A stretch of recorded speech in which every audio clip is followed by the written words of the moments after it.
El libro de Ruth, capítulo 2 y verso 12 dice: El Señor recompense tu obra y tu remuneración sea cumplida de parte del Señor tu Dios, bajo cuyas alas has venido a refugiarte. Y también en el libro de Ruth, en el capítulo 4 y verso 15, dice: El cual será restaurador de tu alma y sustentará tu vejez, pues tu nuera, que te ama, lo ha dado a luz, y ella es de más valor para ti que 7 hijos. Que el Señor bendiga nuestro corazón con su palabra. Se habla en estos días de las predicaciones a la carta o predicaciones intelectuales que se enfocan en comprender y aplicar racionalmente las verdades de la fe. Lo intelectual se relaciona con la comprensión racional, el conocimiento y la lógica.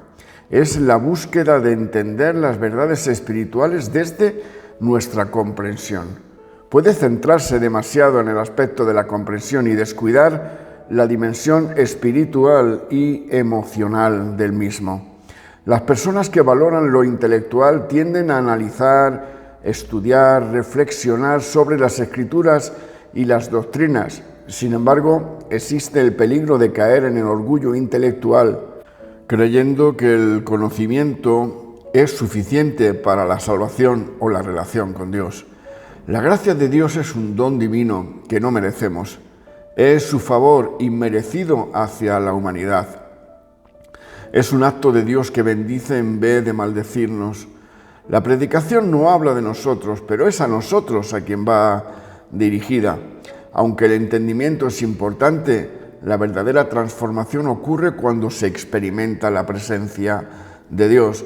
La bendición debe encontrarse en el equilibrio, en el discernimiento.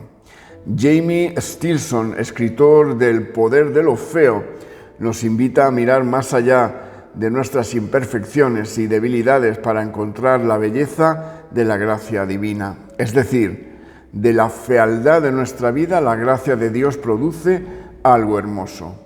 ¿Puede alguien predicar sin la formación adecuada? Pues en el siglo XVII los fariseos de ese tiempo podían poner a los predicadores que no tenían las credenciales adecuadas en la cárcel solo para mantenerse ellos tranquilos.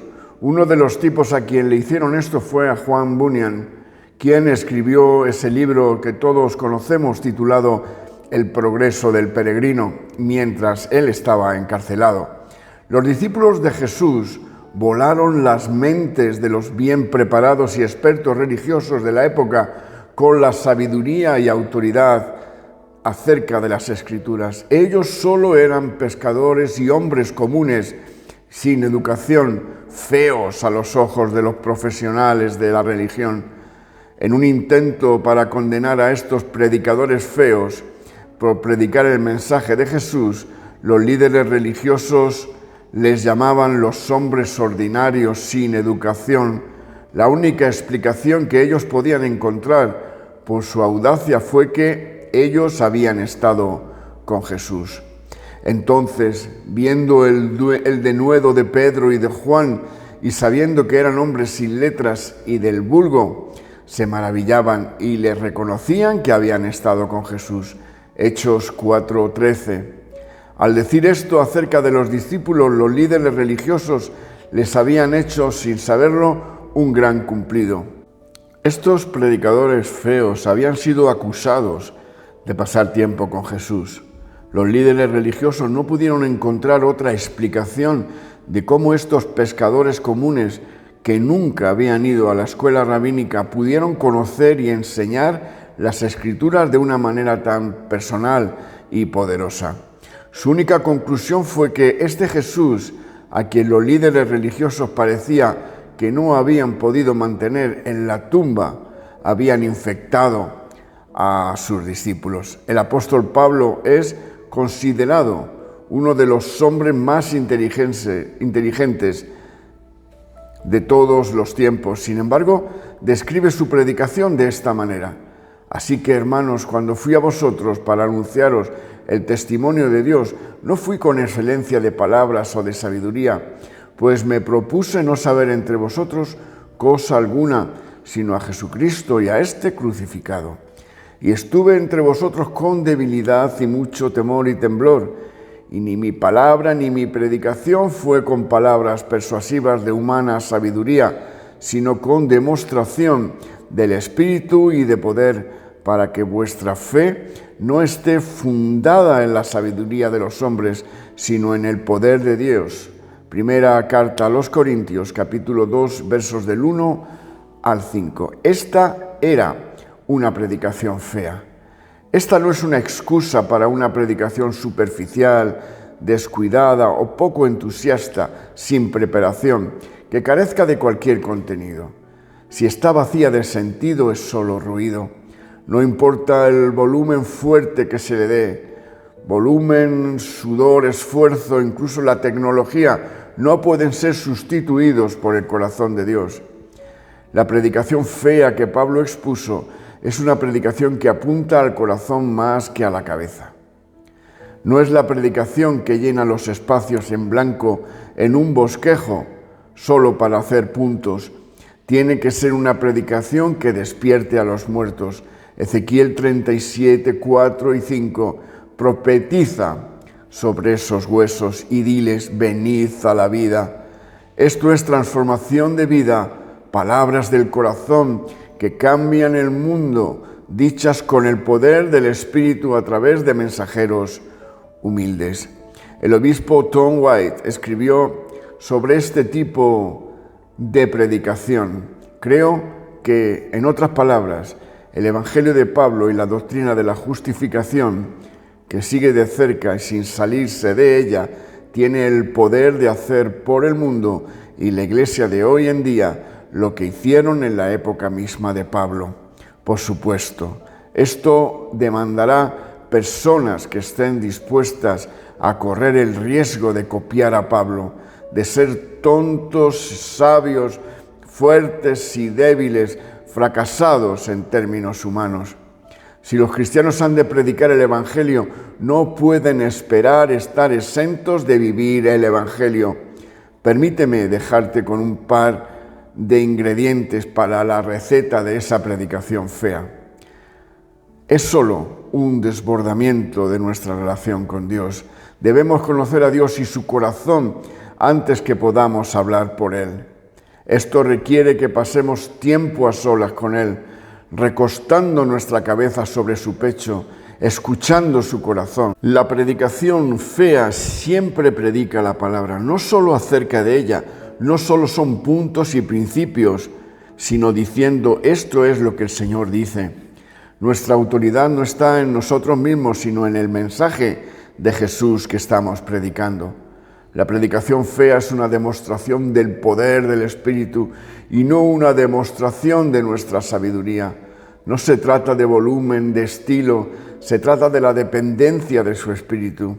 Nos preparamos como si Dios no nos va a ayudar y predicamos como si no nos preparásemos. Una predicación fea es una danza ante el Padre. Él es el público, no las personas que nos escuchan. Predicamos solo para complacerlo a Él y nos rehusamos a caer en la trampa del miedo al hombre o de la esclavitud, de tratar de ser un complacedor de personas, de lo que éstos puedan pensar. La predicación fea debe ser auténtica, real y humanamente cruda. Quedar en carne mostrando sus cicatrices y debilidades y fracasos. Ministre de tal manera que el reino fluya de la gracia que hemos descubierto a través de nuestras debilidades. Nosotros somos esos sanadores heridos. Una predicación fea se ríe de nosotros mismos. El humor es la humildad con una sonrisa. Nos tomamos en serio a Dios, pero nosotros no somos la gran cosa. Y somos nosotros mismos el mejor material que tengamos para las ilustraciones de nuestros sermones. Contamos historias estúpidas que ponen de relieve nuestras debilidades y la necesidad de su gracia. La risa es medicina y este mundo roto necesita una dosis enorme de ella. Como dice John Ortberg, la gente está hambrienta de portadores de alegría.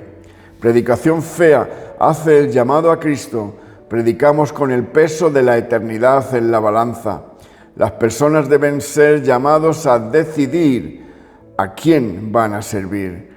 Como he oído a menudo decir, la gente perdida es la que más le importa a Dios. Tenemos el gran honor de llamar a la gente perdida a casa, en los acogedores brazos del Padre. La predicación fea es lo que el hombre sanado de la ceguera hizo a los expertos religiosos que lo perforaron en busca de respuestas teológicas acerca de Jesús. Su defensa no se basó en el conocimiento o información, sino en la experiencia personal. Como dice Juan 9:25, si es o no un pecador, yo no lo sé. Una cosa sí sé, yo era ciego y ahora veo. Una persona con una experiencia de la gracia de Dios nunca está a merced de una persona con un argumento intelectual. Cualquiera que haya experimentado el amor de ese Jesús que le cambió la vida puede ser un predicador feo. Simplemente cuente su historia. Un predicador feo es aquel que está dispuesto a ser su burro, su asno. Deja que el Rey Jesús te pasee donde quiera que Él decida, para hablar con quien Él desee. Recuerda que la gente no aclamaba al asno. Nunca se trató del asno, sino de aquel que lo montaba. Que el Señor los bendiga. Amén y amén.